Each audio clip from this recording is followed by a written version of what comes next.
lost all control. Her gravity is all that I know. She's over me. She's over me. She caught me with her hypnotic dance.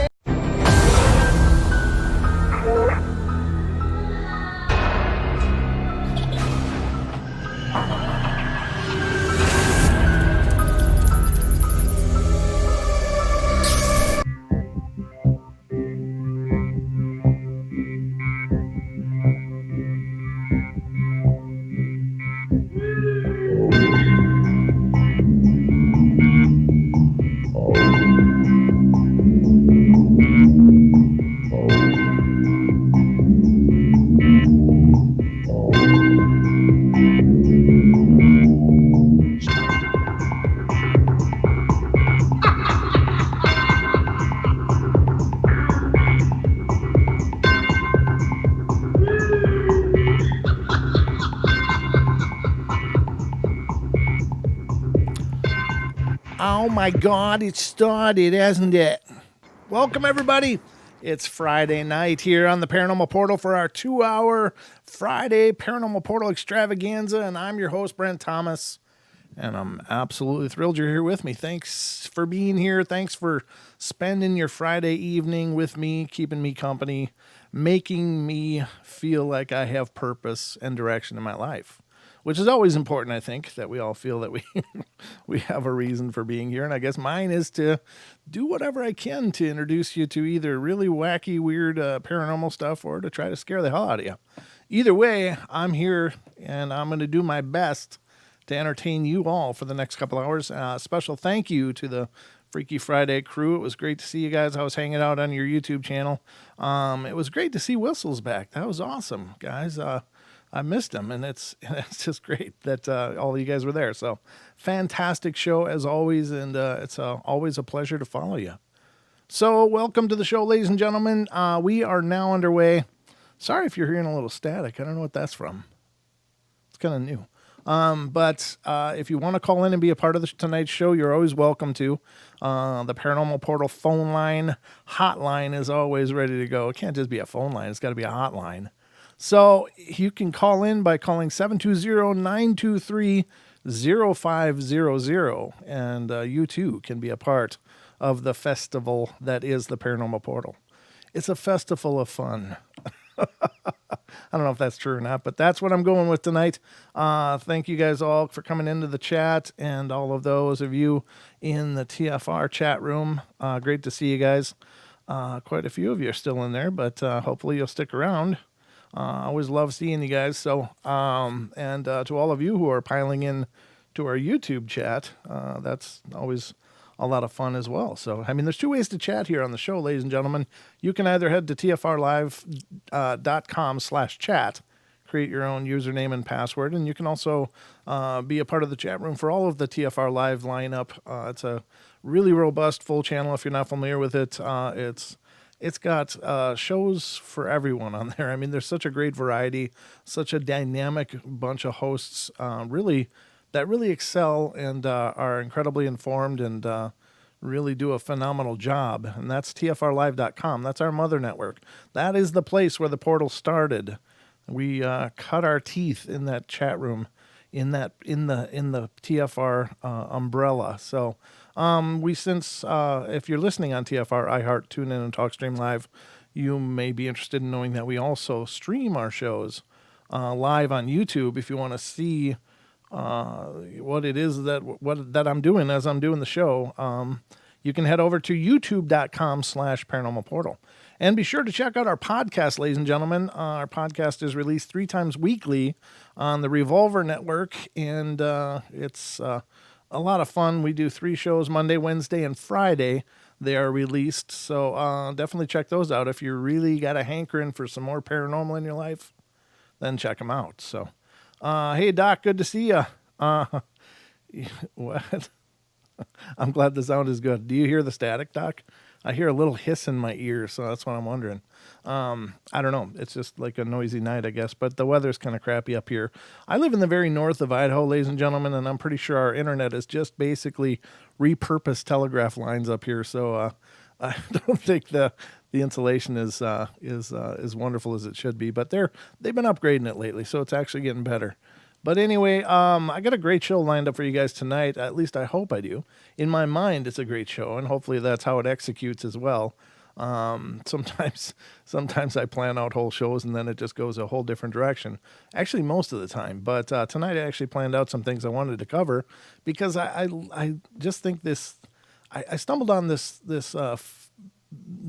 people sharing their stories of imaginary friends. These children are having these imaginary friends. And as I was reading through these accounts of people talking about their imaginary friends, I'm like, I'm not so sure that was imaginary.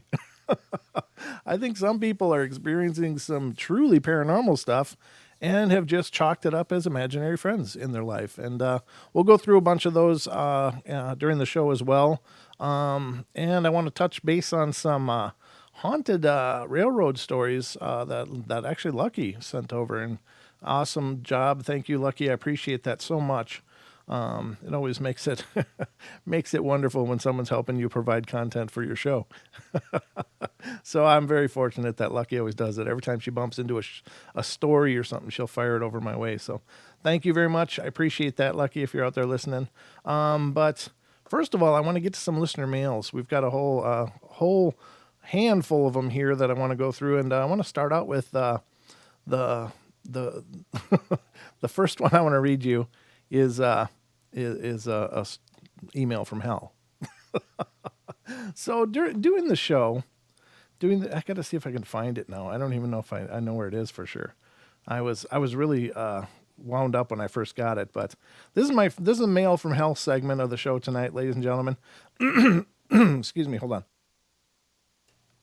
As the show grows and as more people are hearing the show, it's only a matter of time for any show as your show grows and more people are hearing it that you'll end up finding more people that really don't like what you're doing. And you know, I know that a lot of the majority of everyone I hear from has really enjoyed the show, and I'm really grateful for that. And I'm not above criticism. Don't get me wrong. I don't think that I've got everything sorted and figured out for the show, but it's a show I love doing, and it's the one that I do now. Not that it won't change into something else eventually or add more things, but here's tonight's email from hell. It says, I like your show, but just a heads up.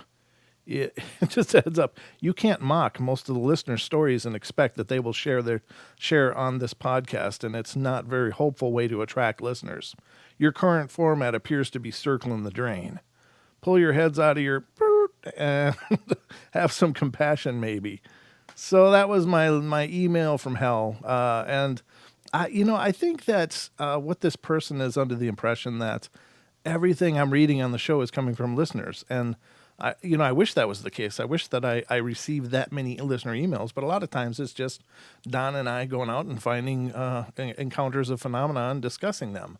And sometimes we'll find some really loopy stuff. So it's not always, it's most of the time not actually listener emails.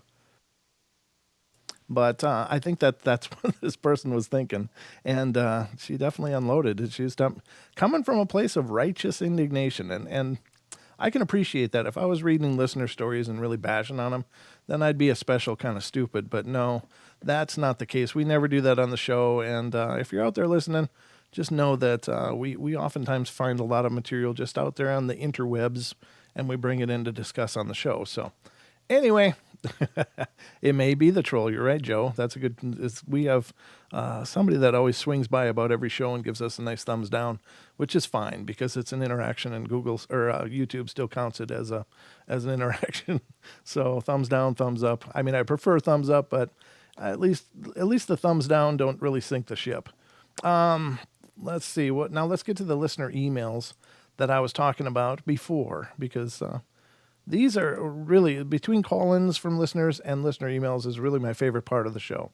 And I say that every time, but honest to God, I mean it. I just love when you guys send in what you're experiencing, what you've seen, what you've been through. I know that sometimes they're incredibly terrifying and incredibly unnerving and such, but I learn something new every time I read emails and hear stories from you guys on the phone. So, sorry, I'm a little froggy. Hold on. Tried to get on all cleared out before the show. I was doing vocal exercises. No, I really wasn't. All right, so here's a story from a listener, Linda. And she says, I lived in New Prague, Minnesota in the 80s, and there was an old hotel in town that had been beautifully refurbished. And for several years, I worked there as a daytime barkeeper. It was a known thing by the townspeople that this hotel was haunted. I was constantly scolded for leaving the light on in the wine room in the basement. And I always made a point of turning it off. But the darn thing always discovered turned on again.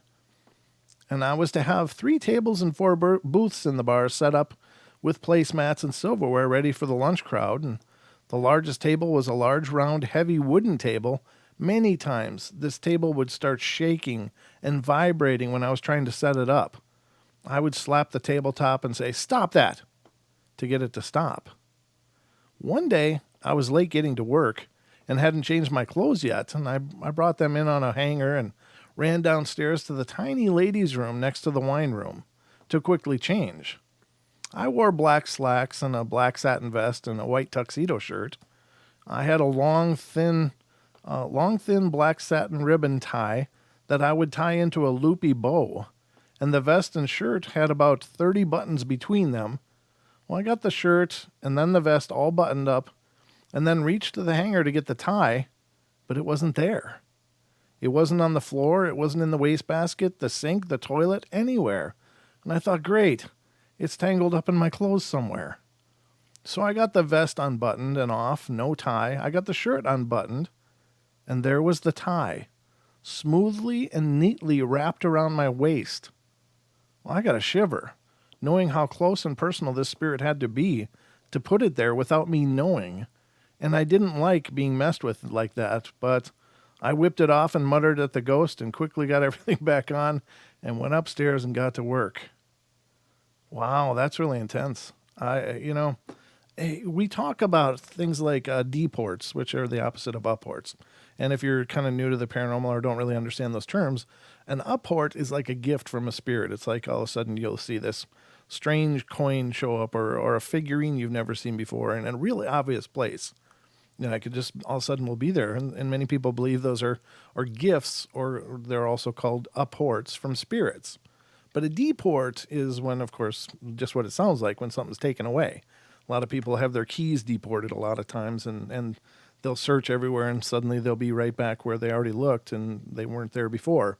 So those things really seem to happen like, boom, at the blink of an eye. Something is just gone. It's not like there's a lengthy process to it. So I know that it is believed, and many video captures of spirits will show that they move incredibly fast. Like they are not bound by this physical shell and the laws of physics. They are just energy. So they can move literally like energy. And, if they can move that fast, then it doesn't surprise me that she was able to have this bow tied around her waist very neatly while she was actually getting dressed without actually noticing it. But it's incredibly creepy. It is incredibly creepy to have, something kind of breaking the boundaries there. And there's like personal space. I don't know if spirits recognize personal space or not, but very cool story. Thank you, Linda, for sending that in. That's awesome. All right. So another one is come from, this one's coming from a listener named Susie. Excuse me. I'm going to have to cough again. Excuse me. I'm sorry. These weather changes are just making me all haggard. So this one starts off saying, "Good morning. I've been listening to your show and many other radio podcasts discussing topics of unexplained events and ghostly encounters, etc. And the paranormal realm and things that go bump in the night are right up my alley. But I have to admit, I don't always feel this way. My name is Susie, and I'm a 48-year-old woman, and I reside minutes from Boston, Massachusetts, and I've had countless paranormal experiences all my life.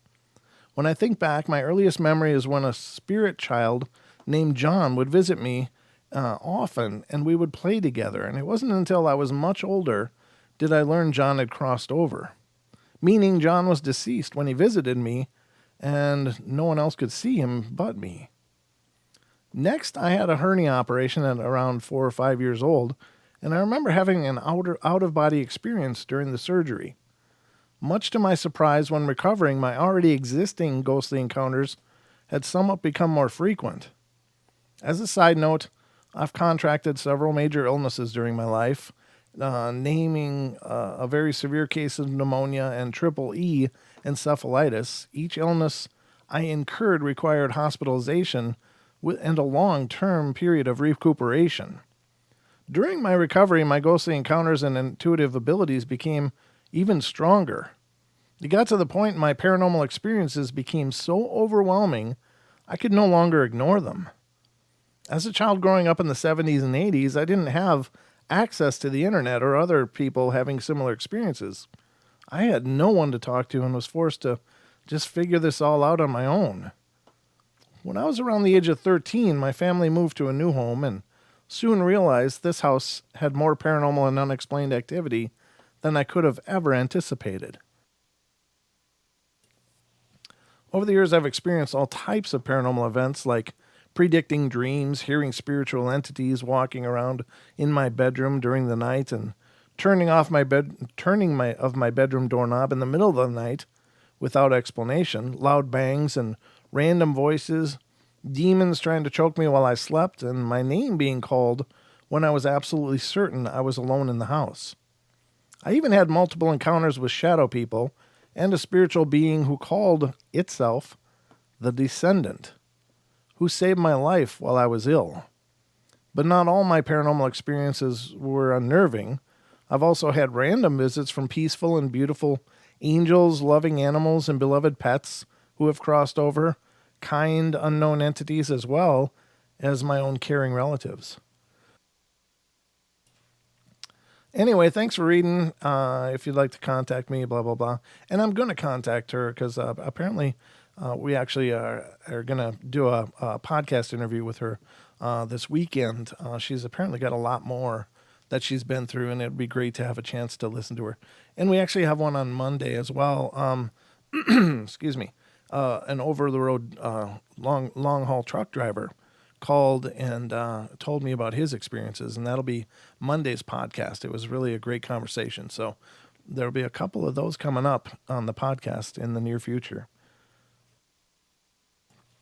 I don't know why I'm so damn froggy. Jeez.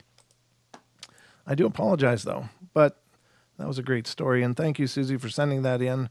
I appreciate you letting me share it on the air, at least in its current form, and I look forward to interviewing you to hear more of what you've experienced. So the next one is coming from a gentleman named Michael. And says, "Hi, Brent. In light of some of the recent news about a new Bridgewater Triangle movie and hearing stories on your podcast about time displacement, I wanted to share some photos and a description of events relating to these topics. A few years ago, my friend Matt and I decided to hike through the Hockomock Swamp, a thickly forested area located within the Bridgewater Triangle in Bridgewater, Massachusetts. It was a cold February morning, and it had snowed lightly the night before, leaving the ground perfect for defining fresh animal prints. We walked along the power lines and turned onto an area known as the Abandoned Rail Trail, which cuts straight through the swamp from north to south. We found a lot of typical small animal tracks like birds, foxes, rabbits, and soon we came across the tracks from an off-road vehicle, and shortly up ahead, we found boot tracks and some beer cans, which looked like a few people had gotten off their ATVs, stood facing the woods, probably to relieve themselves, so we assumed these tracks were made the night before. As we walked along the snow-covered rail trail further into the swamp, we came across a different set of prints. They immediately baffled us as they came from the direction of the swamp, crossed the trail, and disappeared on the opposite side.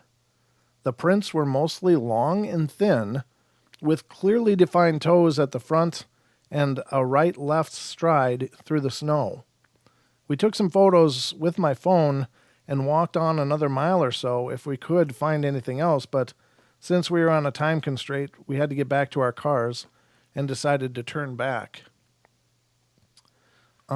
Keep doing what you're doing. Oh, thanks. Thanks, Rick.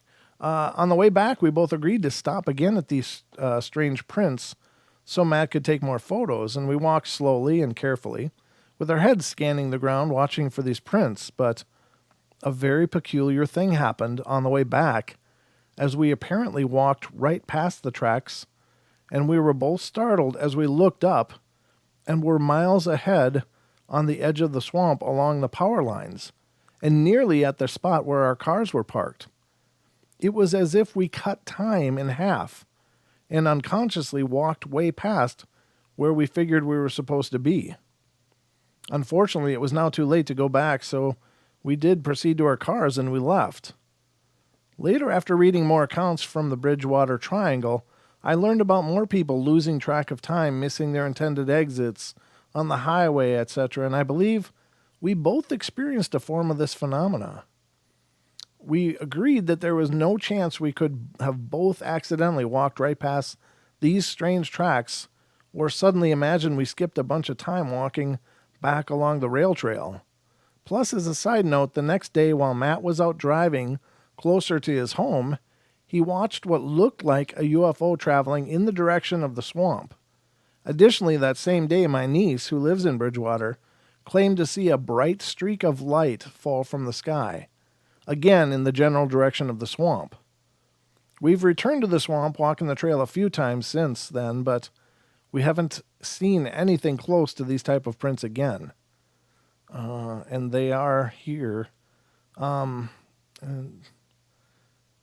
Okay, so that is interesting. I do have some pictures here, so let me get these blown up and I'll put it on full screen, or I'll give you the guys the monitor screen. For those of you on YouTube, you can at least see these on TFR, iHeart, TuneIn, and TalkStream Live.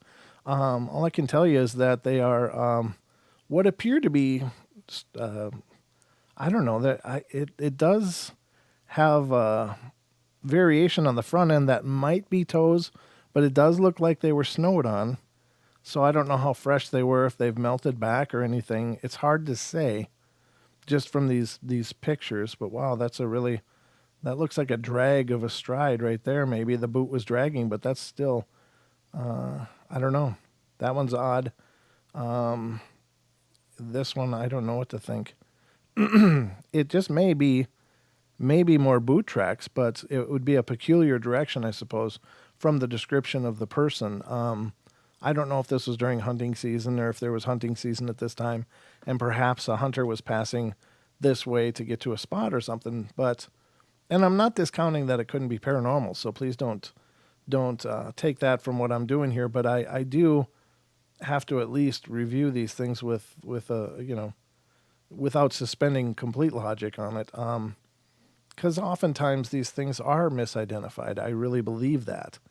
But from the imprint on his foot, you can see that, this footprint is very precise from the tread of his shoe, which, ladies and gentlemen, of those of you listening, it's just the bottom of a boot tread that one of the people taking the picture had.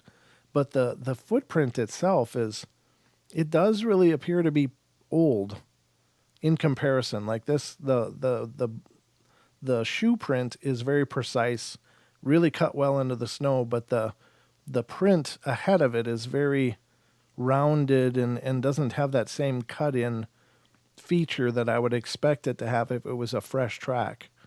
So I don't know how old these tracks were and are, but compared to when these people are here, but you can see other things over here that look like, this looks like a very old weathered track to me. So I don't know. And again, I'm not trying to disparage what your claim is. I'm not there.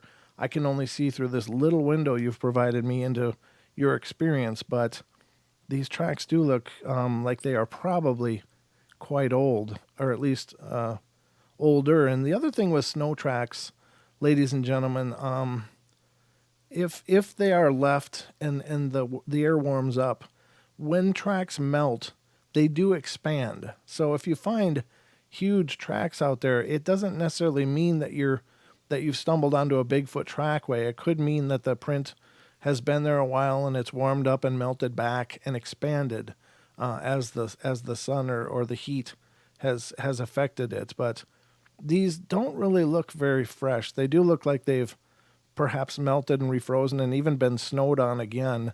That doesn't look compact at all. So I don't know. And again, I'm not trying to discount your claim, but it certainly would be something I would want to look into a little more carefully before I said, yep, that's definitely paranormal. So just my 2 cents on that. But I do appreciate your taking pictures and submitting that story, Michael. That's wonderful. Very cool.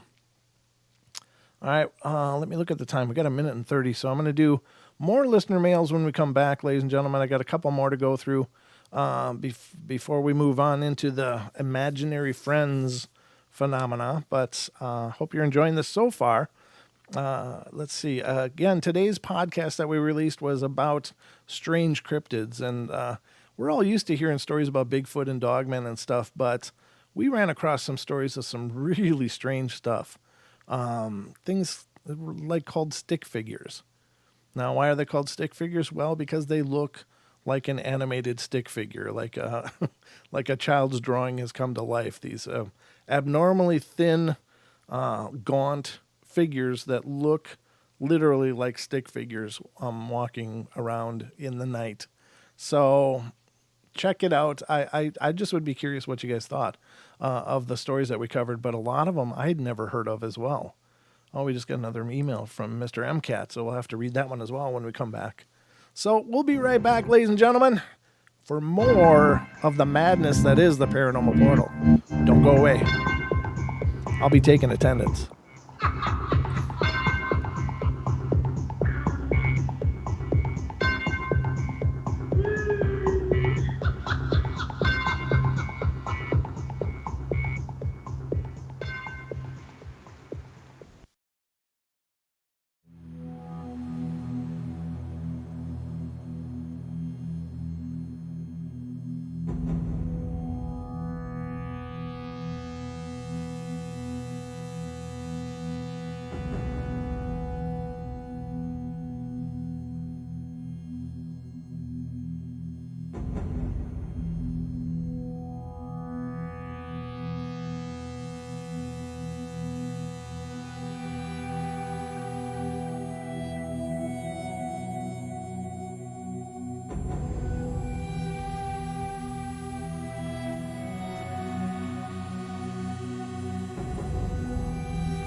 TFR.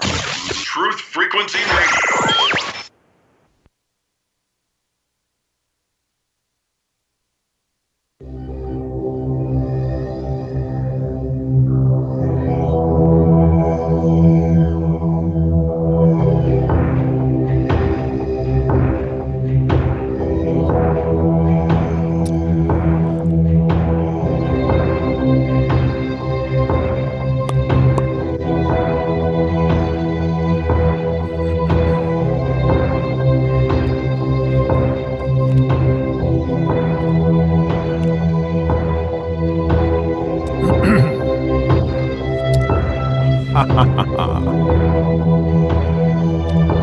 Welcome.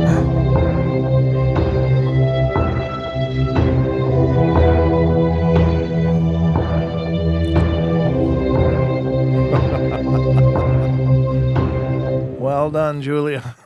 Well done. All right, everybody, welcome back to the second half hour of our show tonight. We are off to a extraordinary start, if I do say so myself. Starting with listener emails is always absolute pleasure. So it makes my days happy. So keep them coming, ladies and gentlemen. If you have experience or encounters of your own, by all means, please send them in. I'd love to see them and share them with our audience, if you don't mind. It's just such a great thing. I love it because the one thing I've never wanted to do with the portal is just do shows that everyone else has done. Like, oftentimes I get asked, hey, why don't you have David Paulides on? Now, I like David Paulides, and I love the work he's done. I'm absolutely fascinated by it. But, if you listen to one David Paulides interview, you've really listened to pretty much all of them, except the encounters are different. Now, I have nothing but respect for the body of work he's put forward, and I'm just amazed by it. But I just think, if I had David Paulides on the show, what could I do differently that wouldn't make it just sound like another episode with David Paulides on another show? So, I don't know. I like for our shows to be unique. So when you guys send in your stories, I assume they've never been heard anywhere before. So it makes each show unique. So thank you guys for doing that. I appreciate it. So let's get on with this. We got more stories to cover. There's lots more going on here. Excuse me. So that was Michael and Susie. Okay, now we're going to, send. Oh, I suppose I should send that. Yeah. Thank you, Julia. If you do want to send in your stories, please do so at paranormalportalradio@gmail.com, please. That's our email address for the show. I kind of neglected that part, didn't I? So let's go to this one. This one sounds really lovely. Wait a minute. Is this right? Okay. Yes. Okay. Gotcha. So this is coming from a listener named Sharon. And she says, hey, I enjoy listening to your show, and I hope you like this story. I grew up in the country of North Carolina in the early 60s. The house which my father and mother built had paranormal activity. Well, that's not my story this time, but rather just to let you know that when I moved into my current home 22 years ago, I felt right away that there was a presence here. I have lived in a few places since leaving my childhood home and moving into this house, and had never felt a presence until this house. All the time I moved in, I was recently divorced and had 2 preteen children and could not move again. After weeks of seeing shadows out of the corner of my eyesight and feeling something gently touch me, always on my back, while in the kitchen, I began to sense that the spirit was the former lady who used to live in the house. The spirit had a motherly feel to it and was most active in the kitchen. Quite a few times I would wake very early in the morning and smell the faint aromas of coffee brewing and bacon cooking. However, I didn't want my kids frightened, so I waited until my kids were away, staying with their father, and confronted the presence. And I told her that she was welcome to stay as long as she wanted, but as long as she didn't scare anyone, including myself. And I can say I've never felt afraid of her since. And she mostly has left my kids alone. Well, as the years passed, and knowing that redecorating can cause an increase in activity, I would try to prepare the spirit by telling her in advance whenever I made changes around the house. So when I decided to remove the wallpaper in the kitchen and paint it, I told the spirit several times over the span of a month what I wanted to do and even laid out paint samples to give her an idea of the colors. I knew the kitchen was her favorite room and really wanted her to be okay with the change. Finally, I picked a weekend when the kids were not home, when I bought the paint, which was not any of the colors I originally was considering, but instead a pale yellow color that caught my eye and I hoped would not disturb my spirit. I had a couple friends come over to help me, and as we prepared the walls and started scraping, we found a second layer of wallpaper under the first, and as we continued to work, we were discouraged to find a third layer of wallpaper beneath the second. And scraping deeper beneath the third layer of wallpaper, we were surprised to find the kitchen walls painted almost exactly the shade of paint that I had bought that day. The pale yellow shade was so similar that many hours later, as we painted the walls and the paint dried, you could hardly tell it from the original color. I like to think that this made the spirit really happy. A second funny story regarding the same house and spirit. After the kids moved out, I invited a married couple I knew to spend a few nights in the house while they were traveling through North Carolina. I think it's on the first day. It says one the first day. After they had been here a few hours, I was watching television while they were in the kitchen, and all of a sudden, they came scrambling out of the kitchen and into the room I was in, eyes wide and excited. The man said, "Dude, something just touched me in your kitchen." I instantly calmly replied, "Don't worry, she won't hurt you." Well, they both responded with no and wanted to know about it. So I told them about the noises, shadows, being touched, and smelling coffee and bacon, and they were enthralled as they enjoyed those type of things and excited, if not a little nervous about being in my house. Nothing further happened that night, and the next morning, feeling a little mischievous, I got up really early and quietly started making coffee and frying bacon. When I heard the guest bedroom door open, I hid where I could see them, but they couldn't see me, and it was hilarious.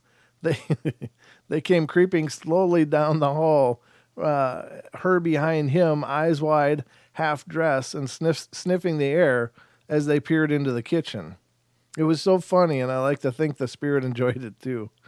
Oh, that's awesome. See, and I really think that this person handled it brilliantly. So in this case, it wasn't a malevolent spirit. It wasn't anything harmful or trying to cause problems. It was just somebody saying, "I'm here." And so she acknowledged it. She, made its, she gave it a lot of respect. And I think that that's huge.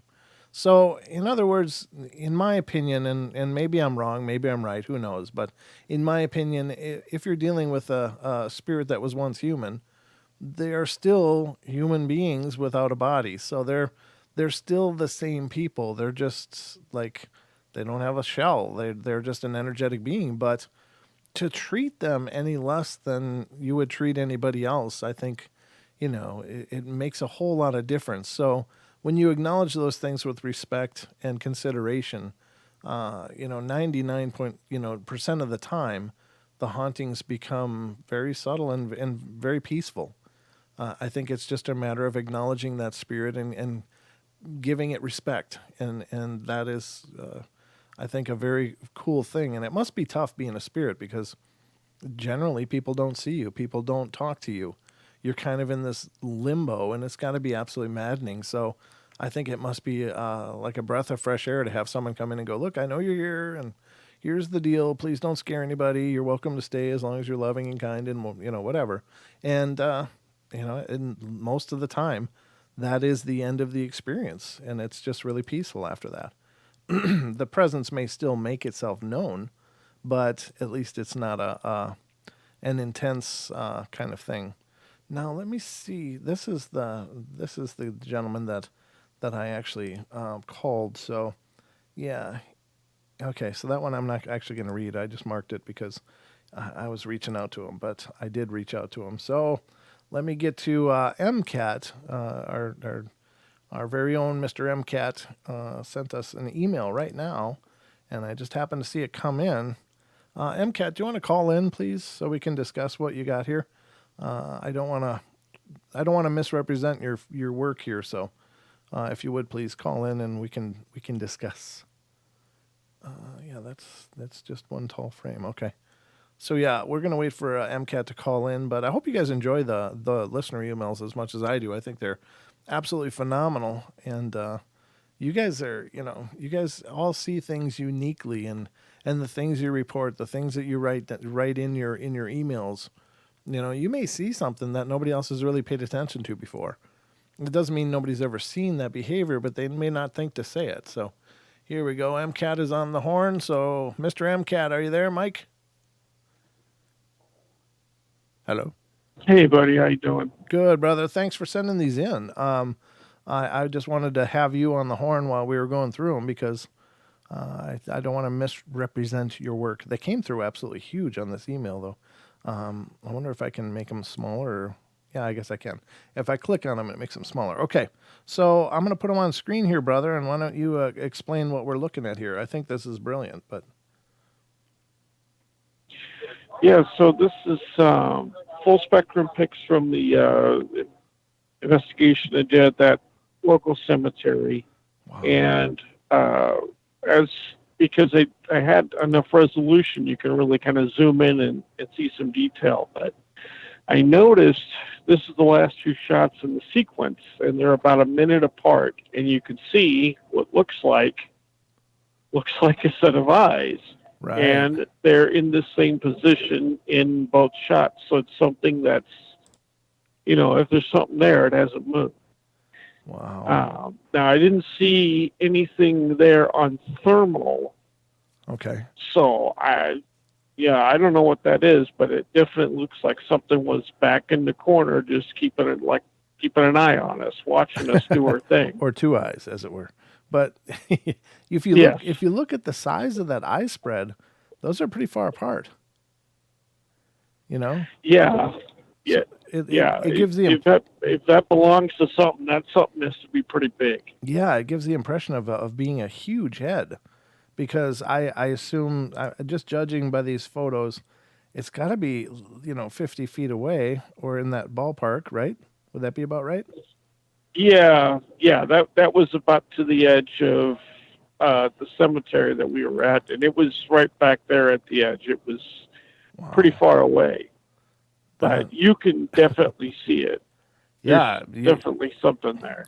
Yeah, that jumps right out at you, but there's nothing reflective back there. No, what would be beyond the cemetery that we would be looking at here? What would be past this? Would there be any houses or anything that we might be back there? There are houses back there, but there's a row of it's fenced off with like shrubs. It's shrubbery that a line of it that kind of runs along the perimeter of the cemetery. Wow, I'm really zoomed in here. That's pretty wild. So you don't believe, and I know you're thorough. You would have checked this out, but just for the sake of the listeners, you don't believe that this is anything mundane. This is most likely something paranormal. Yeah, there were some lit up things at some of the graves, but not in that area. That is wild, huh? And you can see that they're above. They're like suspended in air. Yeah, they're just above that headstone by at least 8 inches or so. Yeah. Wow, that is really intense. That's what about up in the tree there? There's a bit of a red light way up on top here. Could that be anything? It could be. There was I picked up a lot of little just spots and just little orbs in the full spectrum, and full spectrum tends to do that. You see a lot of these little misshapen or just kind of weird looking objects that I have no idea what they are. Now, is that seeing little dots like this is not symptomatic of the camera though, right? It's actually capturing something. Is what you're saying? Yeah, Okay. yeah. If it was symptomatic of like a spot being on the CCD or something, then that would show up in every picture. Yes, exactly. Now I wanna check this because this is one. Let me go down to the next one and just see. Yeah, see those the red dots and stuff are not in the next picture at all. That are way up on top of the frame. So those had moved, or and it may be, ladies and gentlemen, could be just that there was some insect that reflected enough of the light to cause that. I'm not saying for sure that's paranormal, but Yeah, whatever. that's. I guess that should be stated. That's definitely a possibility, especially when you're outdoors, because bugs can be reflective, Mhm. pollen, dust. These things can definitely be reflective. Yeah, but at least from frame to frame, the lights that were in the top of the frame are no longer visible. So something moved. How much did you move between shots, or are you stationary in both of them? Like you didn't move between. No, it's the station. It's not stationary. Maybe moved. It's a couple of feet, like a few footsteps. Okay, okay, It's click, footstep, click. okay, gotcha. Yeah, because I mean that whatever was in the top of the frame then is just completely gone, and there's a red dot up in there, and then there appears to be some sort of a smudgy, lighter surface, but then I don't see that in the next frame at all, either the dot or the smudgy surface. And if you only took a footstep, that's not a lot of distance to change that perspective a ton. Huh? Right. Yep. Wow, that's intense, brother. Where was this? This was just in a little small town in southwestern Iowa that this cemetery is located at. Very neat. So now this was a planned investigation, though, right? I mean, it's you and you, or is it just you? It was me and my roommate. Okay, gotcha. Okay, very cool. Wild. That's awesome, brother. I really appreciate you sending that in. Those eyes are what I assume are eyes are. That's that's really disheartening, you know, because it's big. If those are actually eyes, whatever owns them is huge. Yeah, definitely. Because I zoomed in. I made it. It's got enough data so like you could zoom in and see things. And they stood out right away. And I looked at them and I was like, oh, something was watching us there, Right. huh?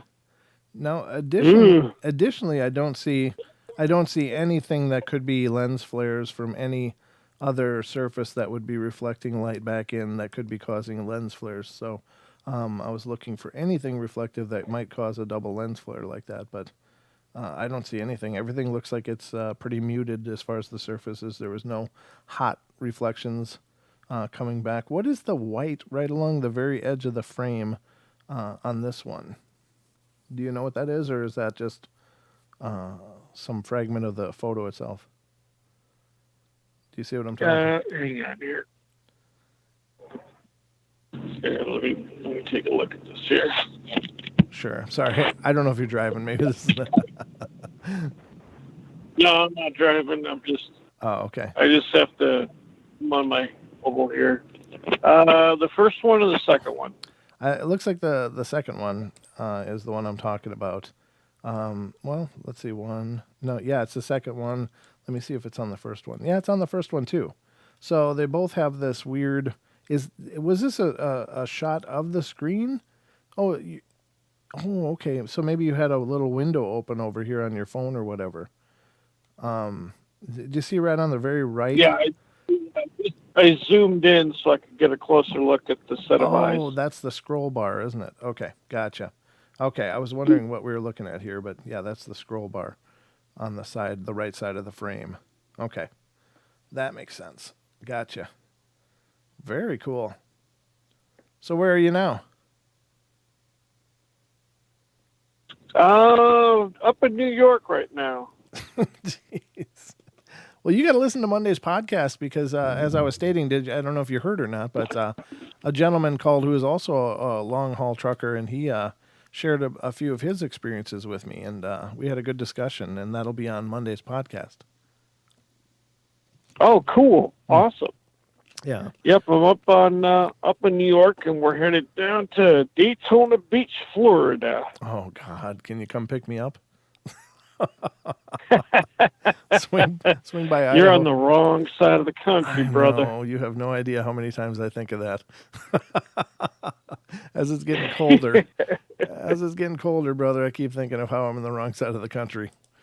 The wrong part. I should be Oh my much God, south. yeah. I'm kind of California dreaming over here, brother. I'll tell you. I hear you, man. But anyway, I hope the road goes well for you, brother. And thank you so much for sending these in. I appreciate it. I'm glad I caught it right away so that we could get them on the air tonight. Oh yeah, you're welcome. No problem, Bob. All right, man. Well, you drive safe and enjoy Daytona for all of us, especially me. And hope to hear from you again soon. All right, man. I'll talk to you later. Okay, we'll see you. Ladies and gentlemen, Mr. Mike Hetzel, MCAT, in the chat on YouTube. Also a paranormal investigator, as well as a long-haul trucker. So he's all over the map, like literally. Just a very exceptional person. Not only is he just a great guy, but he's been a guest on the show several times, so including the podcast. So anyway, I guess that wraps it up for the listener email segment of tonight's show, which is wonderful. And so that's going to bring us to our title topic. I guess we only got about 5 minutes before the break, so I can just preface this a little bit. So here's the thing. Many people in their younger years have had these experiences of having imaginary friends. And I don't know, I just happened onto this article and was reading through some of these experiences people had recalled of their experiences with an imaginary friend, and it occurred to me, my God, these don't sound very imaginary. They don't sound very imaginary at all. Not all of them, of course, but some of them are literally very peculiar. And I'm not going to decide for you. You guys can decide for yourself, but I'll read through a bunch of these, and I know that as I go through some of them, you're going to go, yeah, that's definitely imaginary. But there's some of them that you're going to go, wait a minute, that doesn't seem too imaginary. Some of them are really kind of creepy, and we'll get into all of that. Now, do children have imaginary friends? Absolutely. And does that make it paranormal? Absolutely not. Kids have amazing creative imaginations. They literally, if you look at the power of a child, and they truly are powerful beings, they can pick up a piece of plastic and create a whole universe in their mind. They can create entire stories, entire experiences and narratives for these pieces of plastic and literally bring them to life in their mind. And that's incredibly potent imagination. Now, what I would say as well is that imagination is also a part of manifesting, in my opinion. That to truly manifest change in your life, you have to be able to imagine that change happening. You have to be able to envision it, and that's pretty much what meditation and focused imagination is. Is you're imagining. You are creating energy around a thought. So is it possible? So either in some of these cases, these children have absolutely met, in some of them, have met people that were once alive and are now in spirit form. And children, of course, we know through the course of the show that children do perceive spirits much more easily than we adults do. And so it's potentially possible that they have met spirits that they just assumed were imaginary friends, and maybe they were told, no, that's just an imaginary friend. Maybe they were told that by an adult that was trying to help them understand a situation. But what if these children are actually manifesting some of these imaginary friends? In other words, what if they are believing with so much of their heart that they are creating a reality. And is it possible that these beings could then, in some manner or form, have a reality of their own and become something like a spiritual being? Maybe they can. Maybe they can't. I don't know. I'm just throwing it out there because I think these are great and valid discussion points. As you look into a lot of esoteric and occult ideas, they talk about the power of our minds. And children have incredibly potent, powerful minds, and they aren't distracted with what we understand as reality. They don't have a concept of that in the large sense. They don't know what's not possible. So to children, to a child, everything's possible. And so they imagine with all the fierceness of their hearts, and could they actually create a reality? Could they manifest actual beings? Now, there are things called tulpas that are supposedly manifestations created by people. There are thought forms. There are many people, like in the poltergeist phenomena. I'm like, I did a totally Porky Pig there. Phenomena. There is a belief that the poltergeist is actually a subconscious manifestation of the person that's targeting, and usually that's pubescent or prepubescent girls that are most commonly affected by poltergeist hauntings. But there are many parapsychologists that believe that these children are actually manifesting these poltergeists. So we're going to get into the imaginary friends. We're going to go through some stories, and you guys can be the judge.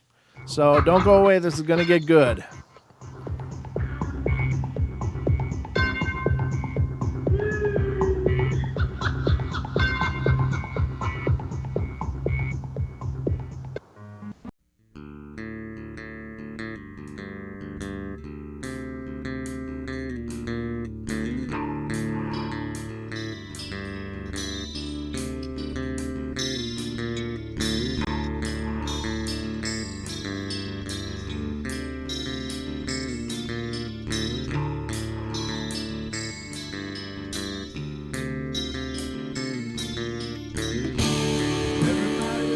Play their games. Everybody loves to place their bets.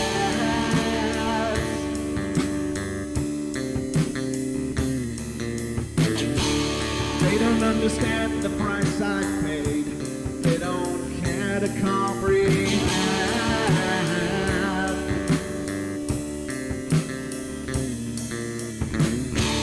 Trace their lines upon my body, dripping scars across my heart.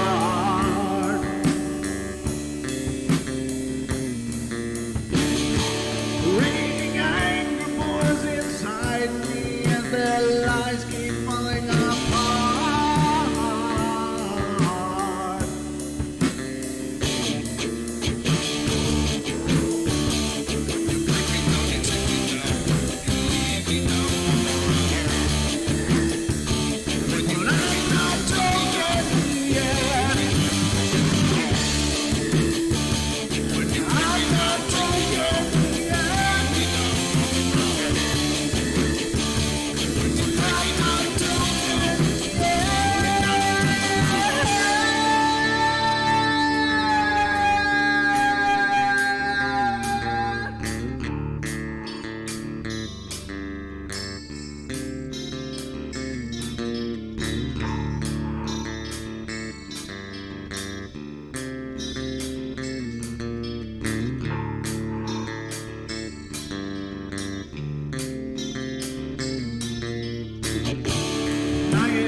With my silence, I am not a stupid boy.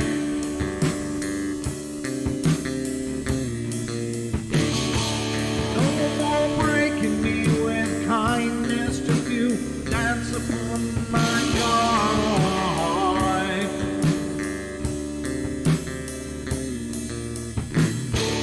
Leading me with empty promise, you're just another fucking mess.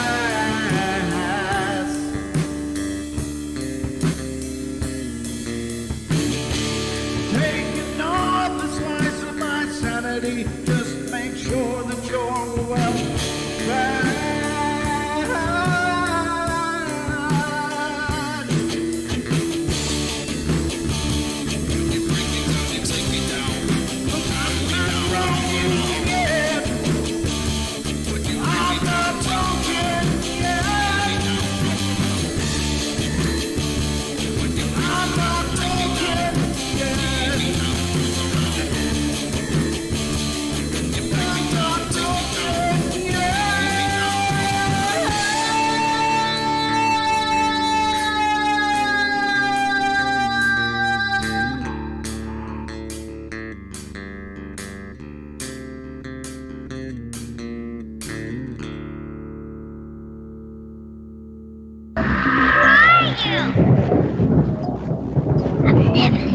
and it's enlightened.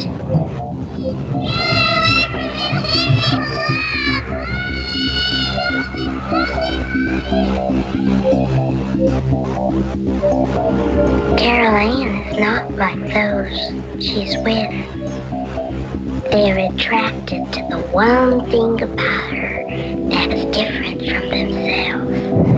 Her life force, it is very strong. It gives off its own illumination. It is a light that implies life and memory of love and home and earthly pleasures. Something they desperately desire, but can't have anymore. Right now, she's the closest thing to that. Poltergeists are usually associated with an individual. Hauntings seem to be connected with an area. A house, usually. Poltergeist disturbances are of fairly short duration, perhaps a couple of months. Hauntings can go on for years.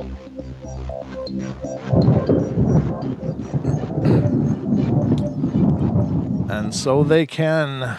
All right. The Duke says put the likes down. And make sure they're the thumbs up kind. Don't like it, thumbs down. However you want to like it, just vote with your heart. All right, everybody, welcome back to the show. I'm still your host, Brent Thomas, and we are in hour number 2 now, underway here on the Paranormal Portal, and we are getting into the keynote part of our discussion tonight, which is this concept of children having imaginary friends. So some of these obviously are imaginary friends. Some of them, I think, are something else. Some of these are just bizarre though too. So I'll read them. I'll read several of them. But the first one says, I had a series of small friends who were kids like me, but small enough to fit into my hand. I don't know why I never imagined them regular human size. They just always seemed weird and stretched out whenever I did that. Sometimes my parents would give me old junk mail and I would use it to be a teacher to my small friends. Penna was the most well-known small friend. She was a very interesting character, and I talked to her a lot, but she was also really mean and rude. Treeland was my other well-known small friend. She was nicer than Penna, and she wasn't afraid to speak up against Penna's injustices, so I liked her a lot better. But one day, Penna got run over by an imaginary bicycle in the flower bed of my backyard. I felt okay about it, and during a particularly hard hour on the toilet, I tried to reinvent her to be more friendly and stylish, but it never really stuck as well as good old mean original Penna. Now, that one probably is just imaginary friends. I find it interesting, however, that she didn't seem to be able to recreate Penna, that for some reason that character existed, and when it didn't exist, it was done. She wasn't able to reinvent it. So I find that to me is peculiar, but does that mean paranormal? Not necessarily, but it is peculiar. Maybe it was just the limitations of her own imagination. I don't know. But could it just be that there was a reality to this character, Penna, that was created, and some part of her couldn't defy that? Maybe. No, I'm not going to read that one. Okay, so this one I thought was really interesting. It says, not really imaginary per se. I used to break into houses as a little kid. I lived in a really run-down part of town with a huge amount of foreclosed and empty houses, and so I would pry off the window screens, and if the windows were unlocked, I would crawl inside of them. I was maybe 5 or 6 years old. Well, in one abandoned house, there was always this young Hispanic girl hanging out in the upstairs bathroom, and I would go up there, and she would talk to me, and we'd play tag and hide and go seek and truth or dare, and I'd always invite her home with me to go for dinner, but she said that she couldn't leave because she had to wait for her mom to come home. And I guess it made sense to me at the time, but when I think back, there was nothing in that house, not even silverware in the kitchen drawers. The carpets were all mildewed, and it was seriously empty. I don't think she could have really been there. Her name was Sarah, and I don't think she ever told me her last name. She always wore these cut-off tank top shirts And I really can't remember what of, but I'm fairly certain they were graphic t-shirts. And always these pastel orange spandex shorts.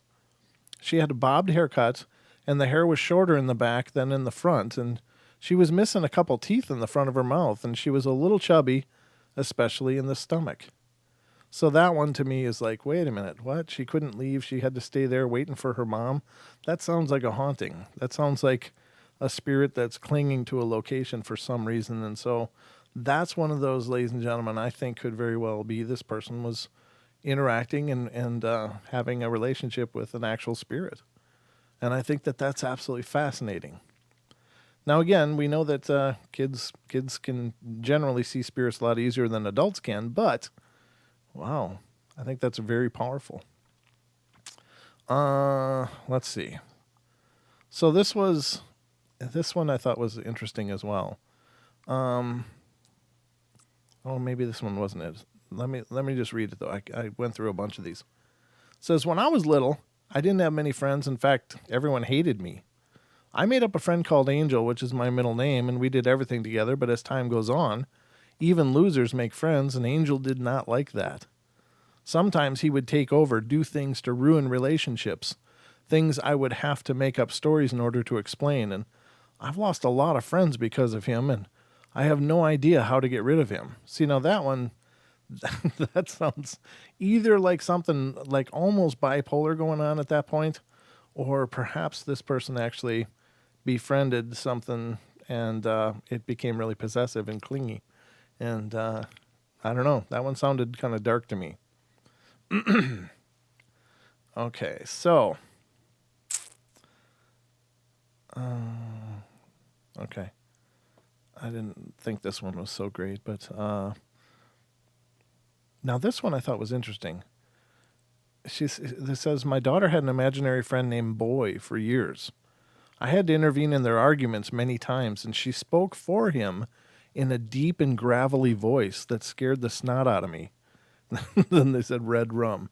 Now, what I found interesting about that one is that I remember years ago, and I think it was something on a one of the Haunted America shows or something like that. There was a phenomena of a person. They moved into this house, and the child, little boy child, met a man. It was like an imaginary friend kind of guy, but I think he said his name was Man. And I thought that the use of the name Boy was kind of interesting here as well, and the fact that the child spoke for the imaginary friend in a really deep and gravelly voice. That's really creepy. I don't know. Could it be paranormal? Yeah, it might. I don't know. Again, this is wildly speculative on my part, but when you think of the phenomenon, you think of the idea that, you know, kids can potentially see this stuff pretty easily, or could they be actually creating entities because of their vivid imagination and ability to just invest in that? And again, there are many esoteric cultures that have that as part of their belief system, that people can create entities. And again, I'll defer to the poltergeist phenomena. Those are believed to be created by these children. So when I was a kid, maybe 5 and 8 years old, I had an imaginary friend that was a skeleton dog. This one I don't think is probably too paranormal, but it would race everywhere and always beside me when I reached my destination. The animals in the woods around me were afraid of it, of course. Also, I had a sweet long-sleeve shirt that was yellow and blue and a red racing stripes down each arm, and there was a G.I. Joe-sized superhero guy who could totally fly up and would run down either arm, situation dependent, and launch into the air and fight evil because, you know, there's evil out there. Now that, I think, is just creative imagination of a child, but still pretty interesting. Now, I don't know why he says the animals in the forest were afraid of it, whether they actually had a reaction that he noticed or whether that was just an imagined feeling of safety. I don't know based upon the narrative, but if there was indeed a change in the animals when he imagined this skeleton dog was running around, then that could be something a little more. No, I don't want to read that one. I should have marked these a little better. I thought I thought I had it pretty well organized before the show, but I can see there's more fluff here than I thought. Okay. So it says, I don't remember it, but my mom likes to remind me how she thought I was possessed when I was 2 or 3 years old. She came into my room once to find a giant mess and asked why I did that. Well, I apparently responded by dropping my voice to a freakishly low level for a 2-year-old girl and responded, I didn't do it. The man did it. I blame the man for a lot of things that I apparently did. Okay. Now this one I thought was interesting, I think, if this is the one. It says, when I was between 3 and 6 years old, I had 3 imaginary friends, 2 of who were the usual little kid stuff. They were invisible and friendly, and I only heard them in my head. The 3rd friend was not invisible. I could see her, and I called her Bra and Underpants Girl because that's all she had on. I can still see her in my mind very clear as day, and she looked almost black and white, like black lacy underwear contrast with pale skin, and what I always thought was dirt around her frazzled blonde hair. I can't even wrap my head around how I had even been able to come up with a friend like that at 3 years old. While my other 2 friends were nice, she wasn't mean, just really sad, constantly. And I asked her where she'd lived, and she'd say, those woods, and points to the forest behind my house. I'd tell her she could stay in my house, but she'd say, I can't. It was a big deal when I stopped seeing her. It wasn't a big deal when I stopped seeing her either. Do you think it was something more? I do. I think that there's probably somebody that was brutally dispatched in those woods, probably, and I'll bet you it was a blonde girl that was horrible, met her end pretty horribly. That's absolutely terrifying. I don't know.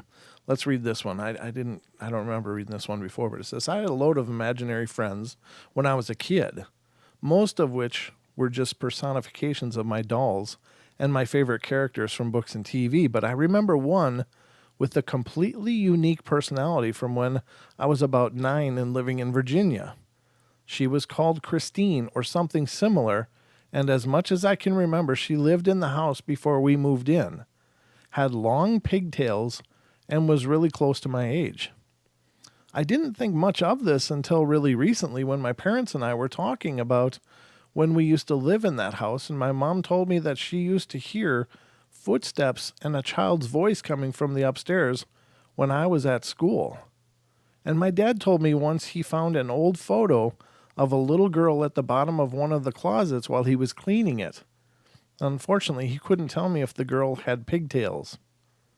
Wow. See, there's another one, ladies and gentlemen. Now, people are chalking these up as imaginary friends, but I get the feeling that some of these people that are reporting these things actually believe that it was more, but they were probably always told that it was just their imaginary friends. So, when my sister and I were young, we both had imaginary friends, but we could both sense hers. It was like a black ball of energy. My sister claimed her imaginary friend told her its or her name. We played with her outside, and my sister talked our mom into setting a place for her at the table a few times. Eventually, our parents were uncomfortable with how convinced we both were of this imaginary friend and forbade all mention of her. So some years later, we learned that there had been a small group of Native Americans living in that area who had been wiped out about 100 years before.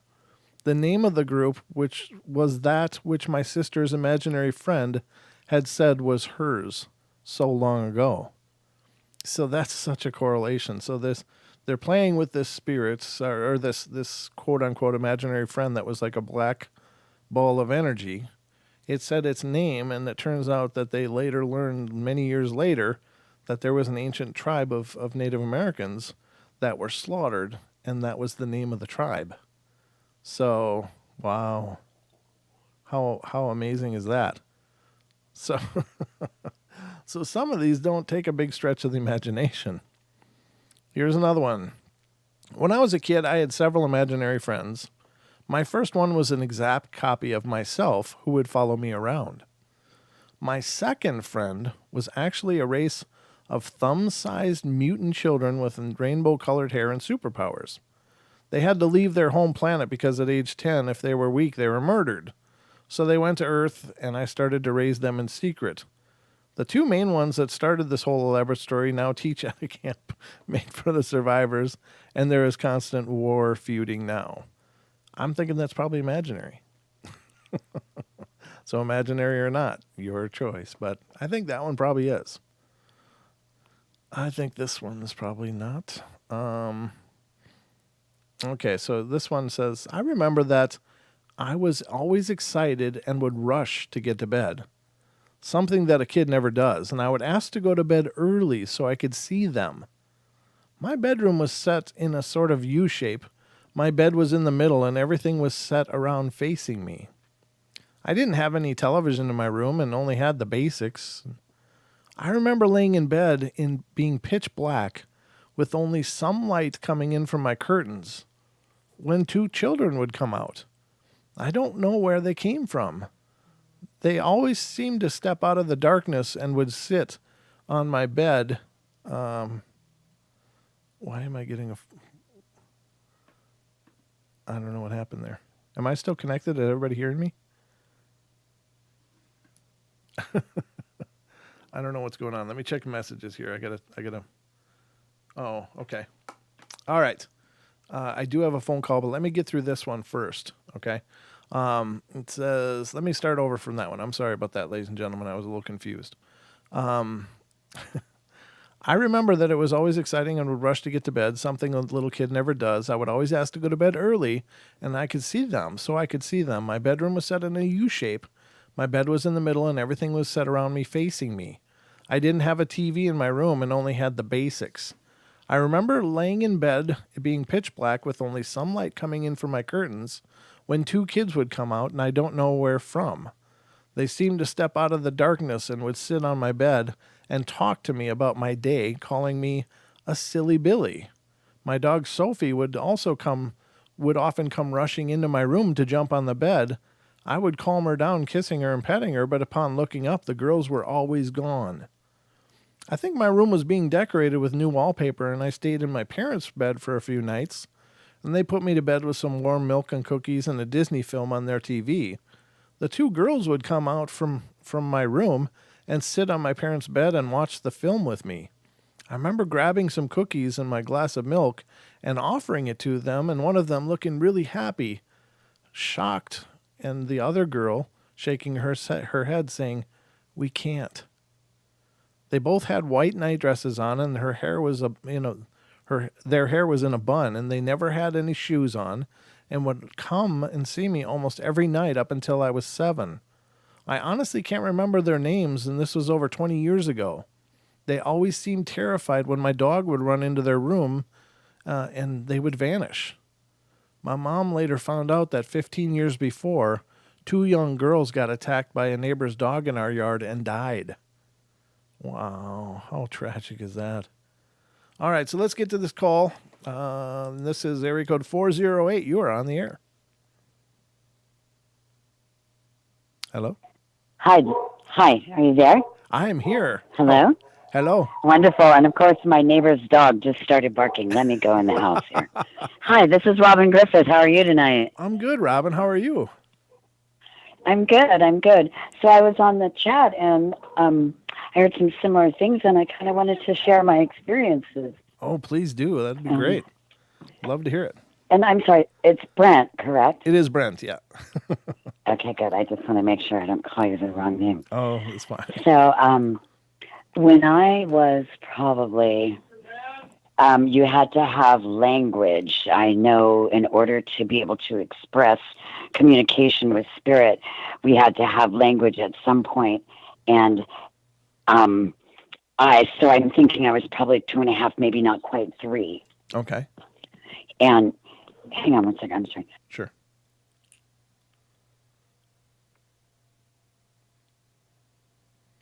I had to threaten them with their life to leave me alone. Good on you. So I used to get this feeling.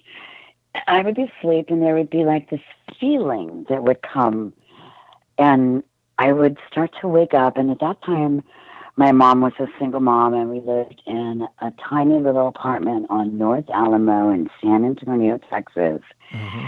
And I would wake up, and there would be 2 or 3 orbs, green, orange, yellow, kind of a bluish purple.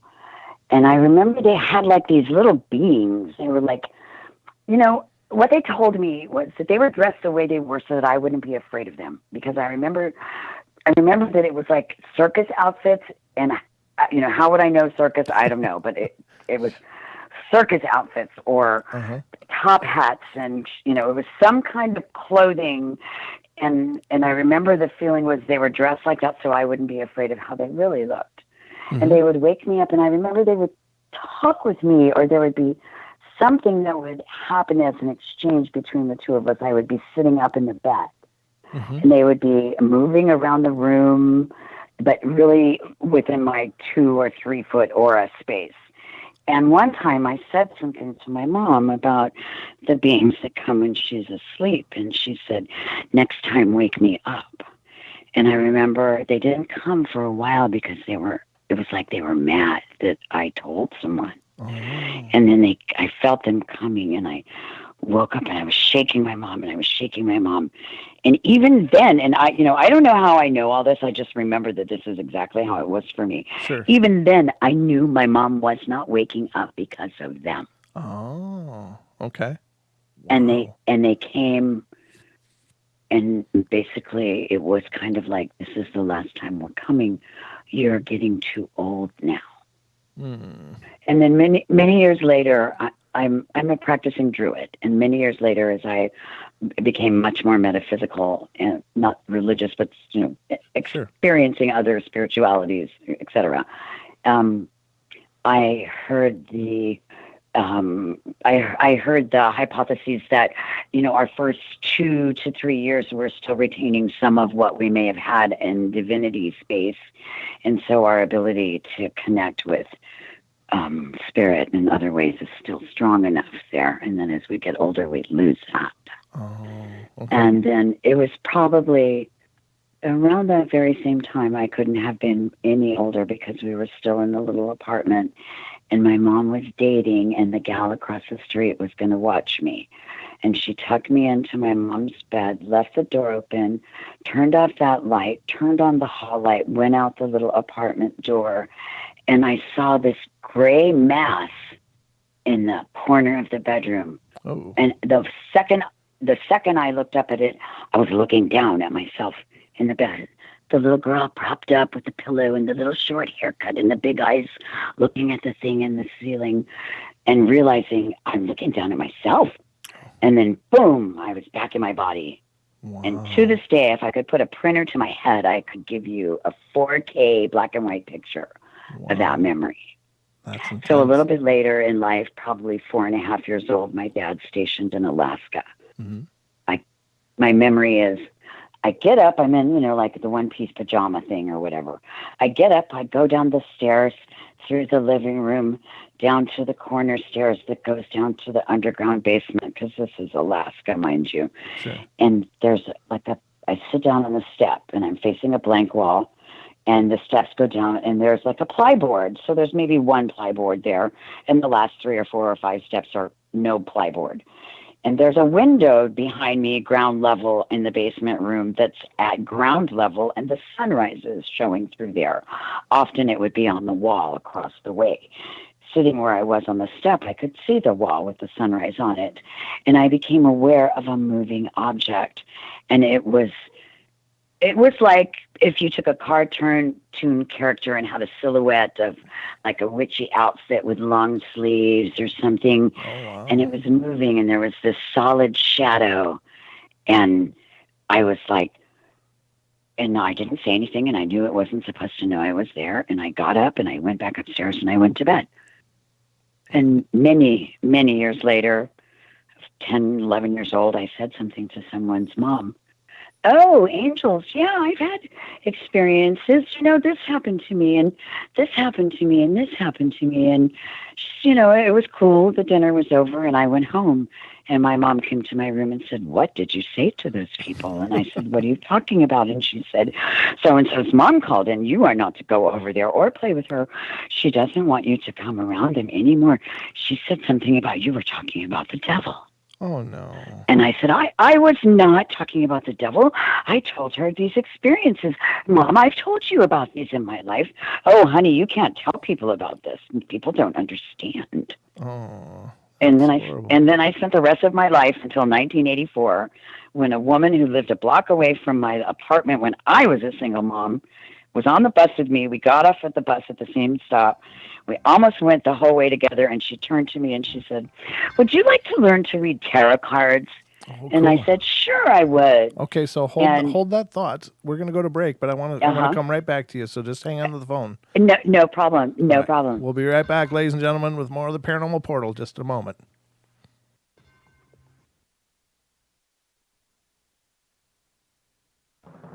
Hey everyone, it's Chris Gio, founder of Truth Frequency Radio and host of Beyond the Veil.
Welcome back, ladies and gentlemen. I am Brent Thomas, your host, and we are now into the last half hour of the show already. It has just flown by incredibly, but we are joined by, of course, Robin, who is on the phone with us explaining her journey. So let's get back to the phone call, ladies and gentlemen. Hello, Robin. Are you there?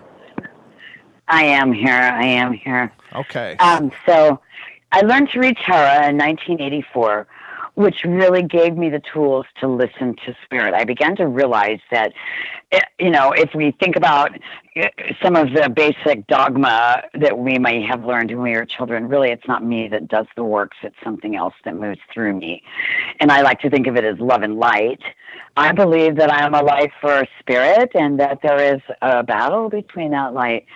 I have an awareness of past lives. I also learned to read numerology charts. I became really good at that. I realized that who I was really a Wiccan, a pagan, a spiritual woman. I know Jesus. I had a relationship in that, and in my world, we call that recovering. I became a druid. I did the study work and the spirit work for that. I never deny anyone their path to spirit. I'm currently engaged in Bigfoot activity, Sasquatch, because I had rocks thrown at me. I had a type Class B encounter, I guess you would call it, along with hearing growling and breathing and something similar to that at this same location. So I became aware of Sasquatch presence in urban areas, and so I spend my time, what I have extra, out in the field doing what I feel is right for me and my heart engaging in other beings. I believe they are there. I had a ghost in a brand new house, and he told me that he was left over from the mines that used to be there, and that the railroad that used to go through there many years ago was what he would use to go in between towns in California. And I told him, okay, that's cool. You stay on your side and I'll stay on mine. And my rule with any being is that they don't bother me in the shower. My bathroom time is my private time. I don't want to be naked, open my eyes, and see a ghost in front of me. That's off limits. Yeah. I don't mind if I'm walking down the hall and you want to touch me, but you stay out of my bathroom space. And that's what I project, Sure. I don't play with Ouija boards. I don't do magic mirrors. But I do know that there is much more out there. I've seen the short little dark black thing with the hat. I've seen the tall, lanky, wispy things out of the sides of your eyes. In November of 2016, I was within 100 yards of a flying object that was flying over my neighborhood. I came home and made drawings of it because I was so freaked out by it. And I spent almost a full year in a freaked out state, furiously looking at every graphic I could find everywhere I could to find something that looked like what I saw. And the closest I got was that they move at such a speed and in such a dimensional way that our minds can't figure it out. So our brains give us a picture, and the common one is similar to what I saw. So, I lived in Hawaii. I had an experience on an ancient Hawaiian heiau with a red being who told me he was from Lemuria. I have been to Mount Shasta, and I did not feel any beings inside of Mount Shasta. Maybe that was just me. I was there for fishing. I was more interested in the trout, perhaps. But, there are places in the paranormal world where things maybe don't seem real or seem unbelievable. But when you're having those experiences and you reach a certain point, you know what is real and what is not real. There's a card in the deck that's the tower and the people are falling. And I relate that similar to, I don't care if you believe in the law of gravity. If you go to the top of the building and shout, you don't believe in the law of gravity, as you jump, you will still go splat at the bottom. Right. So there are many things that we don't have to believe in for them to be true. Right. And that's where I come from. And I have to really remain aware of the fact that because I am empathic, and I don't do mediumship because same reason I don't do Ouija boards. I don't call anything into my sacred space. Right, I rely on angels, guides, and guardians and ancestors. I don't call an unknown being into my sacred space, which is my body. Right, that's our temple. We can be possessed. That's how I feel. Sure. And I don't want, but I do see dead people. I do have dead people come to me, and I believe they know my rule. I project that too. You don't come into me, you come to me. I'm here. Please make sure Cheryl knows. When the big truck hit me on my motorcycle, I died instantly and I had no pain. Okay, Cheryl, well, I hate to tell you this, but he's here beside me now. And, well, I'm happy to tell you this. This is what he's saying. And then, of course, everybody's crying, right? So those are the kind of dead people experiences I accept. Sure. And then, so I'm out doing Sasquatch, and I'm like, okay, are you this big, giant, hairy thing that, so I think they speak to me. I heard something that said no one had honored them or the beings or the ancestors of a place in a long time, and would I honor them? And I thought it was spiritual beings, the ancestor beings of the place that were speaking to me, because it's also a place where Ohlone Indians were. And then a month later, I had the rocks thrown at me in the dark while I was by myself there. And so then when I talked to the North American Bigfoot people to make my report or whatever, the guy said, did they speak to you? And I said, no, don't think so, And then like a week later, I was like, oh, my God, yeah, I think they did. And I believe that they said to me the reason they don't show themselves to us is because we would be afraid. And I said, I don't want to be afraid of you. And they said, it doesn't matter. It's a visceral reaction. You would be afraid. You would be afraid is what I was told. And I was like, okay, well, how do I, help me with that? How do I overcome that? How do I interact with you? How do I overcome that? And then I believe they migrate. I believe they move around. And, there's a whole series of, but when I was a kid, I had an angel that came to my room when I was probably 7 years old. And it was interesting. Maybe it wasn't an angel, because at that time I said, can you show me Jesus? And the angel never came back. And, I didn't think about that till I was much older. But I believe, like I said, they said they were different kinds of beings. So maybe they came in a form that I wouldn't be afraid as a 2.5-year-old. Sure. But I know the moment I shut down was when, my mom said, you can't go over there anymore. You talk to the devil or something stupid like that. Oh, yeah. My mother understood, but obviously the neighbor lady thought I was a freak. And, and when I thought about it later, she finished dinner and walked me home and the whole kit and caboodle, and then called my mom and told on me, That's so harsh. Thanks for letting me tell you this. I have just really wanted to say this is who I am. I'm really excited to be in the community where I am right now. I've spent a lot of time in the alternative community, many a night beating on a djembe drum, dancing around a blazing bonfire, singing, chanting, trancing songs, which is really good for you too. And dirty fingernails for a week, right? But more mosquito bites than you could ever want. Sure. But I'm also, so it's a journey. It's an unfolding journey. And I know about past lives and a couple of my past lives. And, I think that sometimes those are the lessons that we're here to learn. I truly believe that if you don't go through the lessons and you cut out, i.e. take your life, you come back to those same places until your soul is in a place and space where you have learned whatever divinity wants you to learn. Sure. I think the Buddhists, believe that too.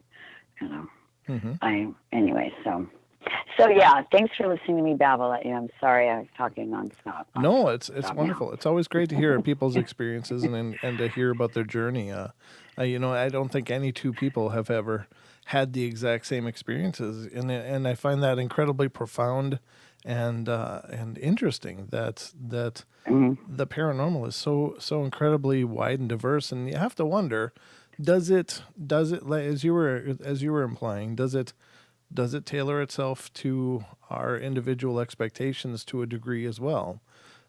Is there a rudimentary form to this, or is it whatever we believe it is? As you're explaining what you're seeing and experiencing, It seems that it was presented in a way that you could probably handle. And then I hear so many other varied reports, and no two people have the same experiences ever. Not exactly, anyway. There's Right. similarities, but I find that really interesting. Well, wasn't there recently something in the news about the time dimensional Einstein's and theory, and then somebody had said every interaction creates this other, ripple in this place, and it goes off doing its own thing, the parallel dimensional kind of thing, right? Oh, sure. Yeah. It's kind of something along those paths. Yeah. Yeah, like the multiverse theories. Yeah, I think. Yeah, Mm-hmm. I'm sure it probably was, or there's been a lot of speculation about that forever as well, and I think that makes sense. I sometimes think that we jump dimensions. That I've gone through so many stories of through the years of doing this where people see something happen and then it repeats. And it seems like maybe that's the moment where they transition from one-dimensional reality to another based upon the path of their lives. I thought about that at one point. I had a deja vu that I said, okay, now I'm going to say this is a deja vu of a deja vu, and it had that same, and then my body had like this, that you're asleep jerk reaction kind of a thing, but I was awake. Right. And then I was like, okay, wow, what happened to my leg there? What was that all about? Yeah. And sometime later, I remember touching on that in my mind's eye. Wow, I wonder if that was like a shift in something. And I just took it as like the book A Wrinkle in Time. It was like a shift in something. Right. But I never thought about it as that's the place where you come back to the time scale. Well, think about it, fairies, right? You go into the fairy mound, you think you're there 2 days, you come out, it's, 100 years later.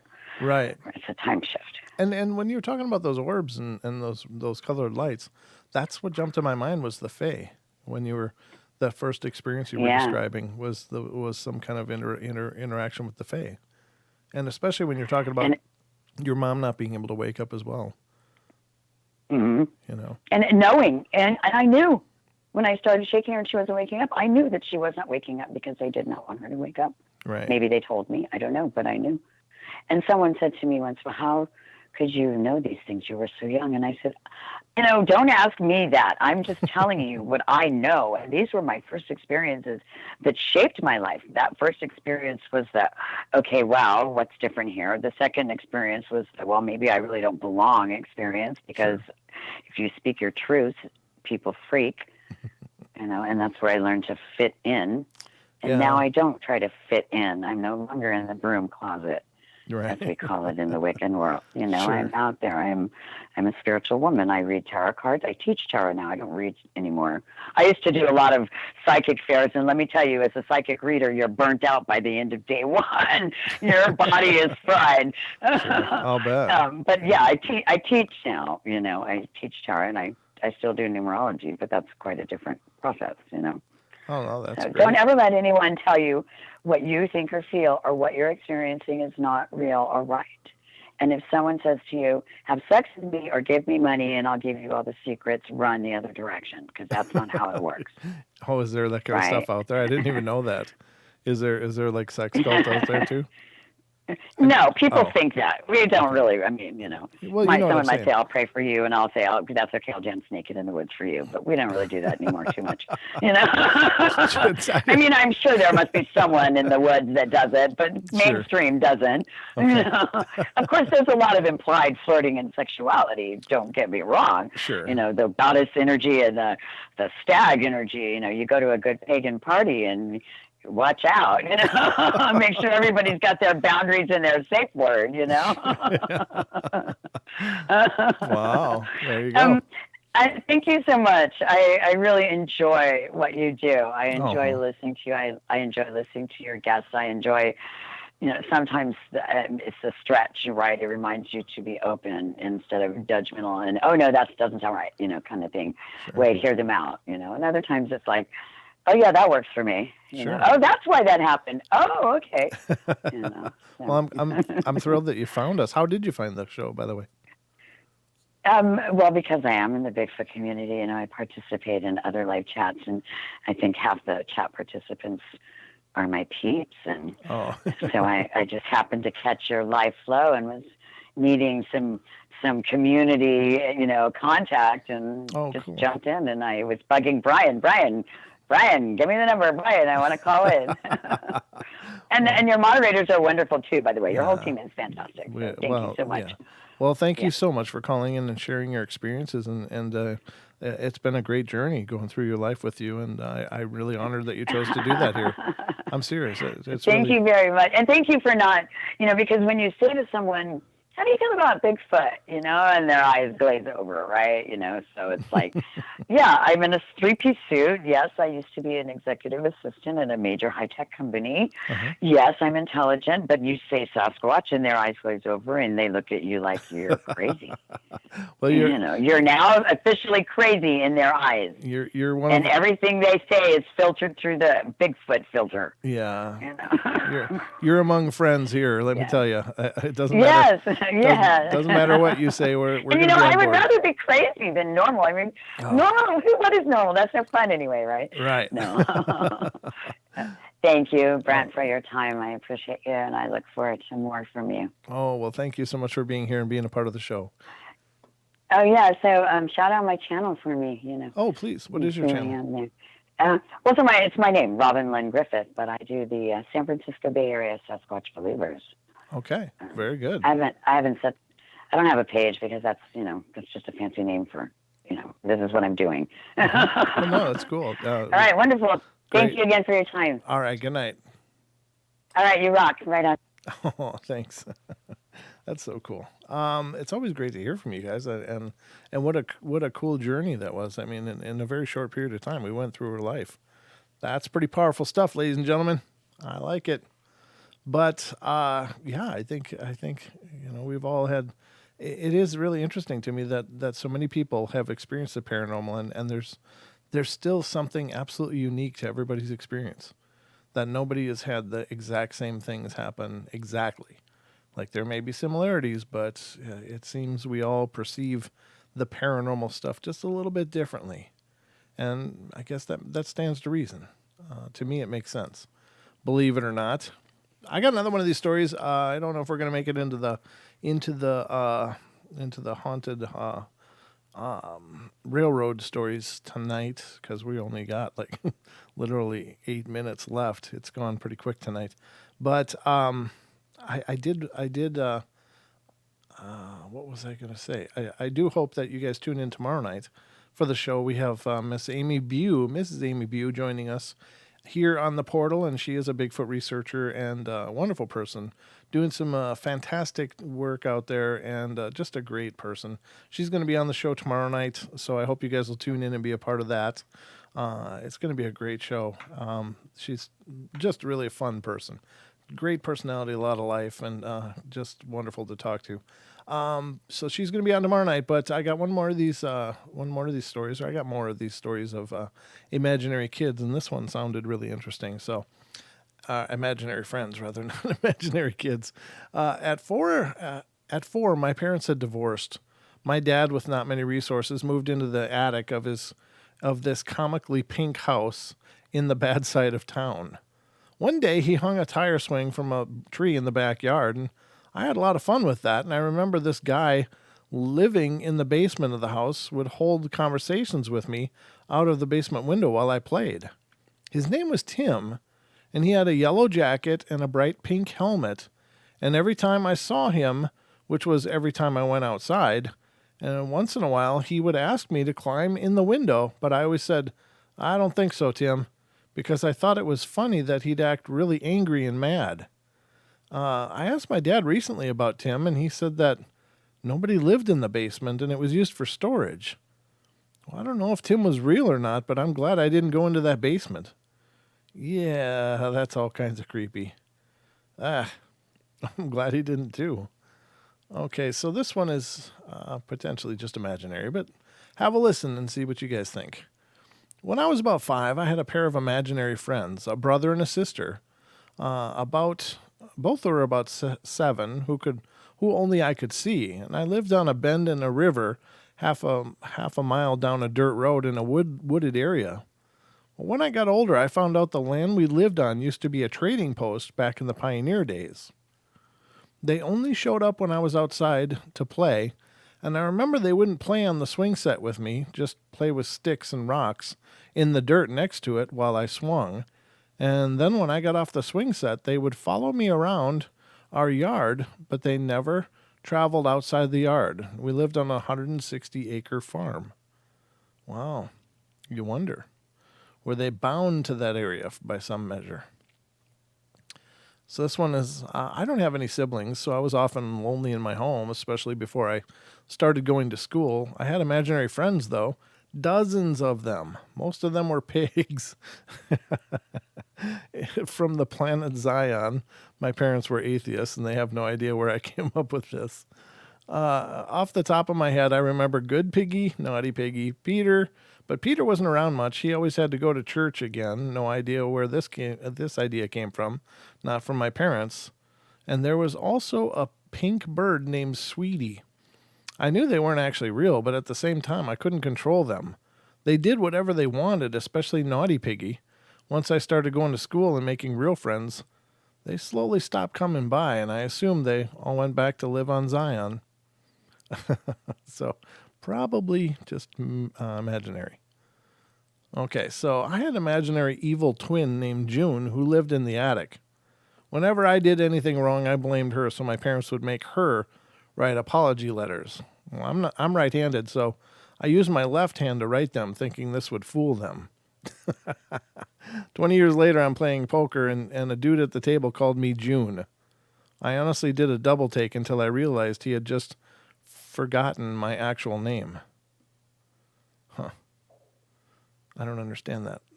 Okay. So, I had a few that I truly believed in. Apparently, I used to talk to them, invite them places, and etc. My best imaginary friend was Jessica, the pirate. She would get me in trouble all the time. I don't remember most of the things she did because I was quite young, but I vividly remember one trip to Florida. She pushed me into a nasty stagnant water at a mini golf place, and I got in trouble for it. I really wish I were joking. There you go. I mean, if somebody was pushed by your imaginary friend, I don't know. That either requires some kind of active intelligence doing it or an incredible sense of imagination. So let's see this one. I wouldn't say I had one specific imaginary friend, but rather just spoke to many different characters about stuff. I remember 3 ghosts that visited in my bathroom that I'd talk to. Not out loud, though. And I think there was a little dog-like character I'd imagine from time to time, though I don't remember him well. So I wonder why the bathroom. That's curious. Okay, so we stayed with my grandparents when I was 3 for a few months, while my family was between houses. I had an imaginary friend, a little blonde girl. Years later, though, I wondered about her. I first saw her when she was skipping down my grandmother's hallway. I was trying to nap on my grandmother's bed, and she stopped outside the bedroom door. The little girl stopped skipping and said, "Oh, you can see me?" Yeah, I don't know if that's imaginary.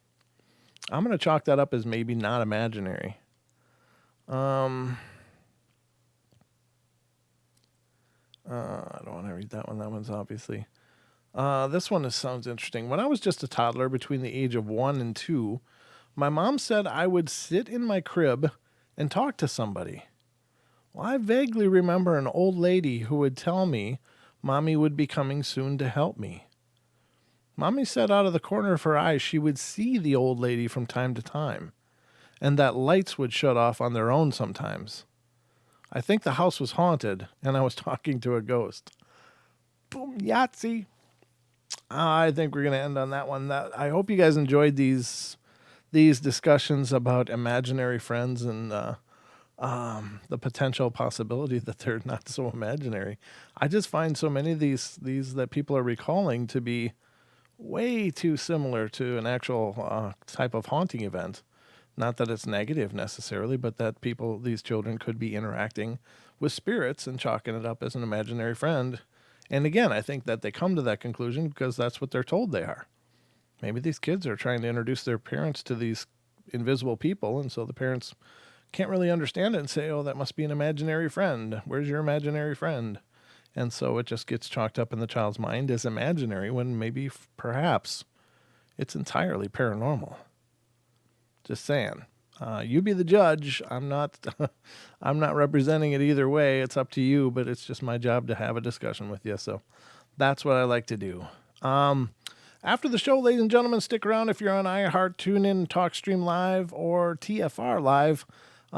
Paisley Wild will be coming up with the Spaces Between right after this show. It's a great story, great show, kind of chronicling her pagan journey herself. And you can certainly catch Paisley's show on her YouTube channel at the Spaces Between. So that's going to wrap it up for us tonight, everybody. Remember, Amy Bew tomorrow night. I love you all. Be good, be kind, be nice. Take care of each other, help each other out. Find the magic in every day, and remember to laugh as much as you can. Love you all, and good night.